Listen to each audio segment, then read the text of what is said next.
By faith we reach out to you now, Holy Spirit, thou blessed third person of the Trinity. By faith we reach into your presence now. We thank you for that which thou hast deposited in our hearts. We thank you, Lord, that we are children of God. We thank you that we have been bought with a price, the price of the blessed blood of the Lord Jesus Christ. We thank you, Lord, that we are filled with the Holy Ghost. We thank you, Lord, that we are cleansed and made righteous by the blood of Jesus. We thank you that we are justified, sanctified, set apart unto God. And so right now, our Father, we come to you as children of thyself. And we pray, dear Father, that you'll take our spirits right now as we pray one for another, as we seek the face of thyself, O God. We pray for those that are sick and those that are bound. In the name of Jesus, we release unto them the word of life. We release unto them the word of truth.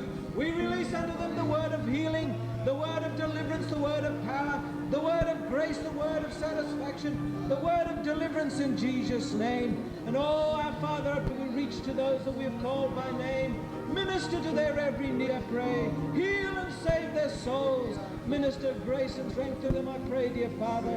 For we ask it in Jesus' name. And we thank you for it. We thank you for it. We thank you for the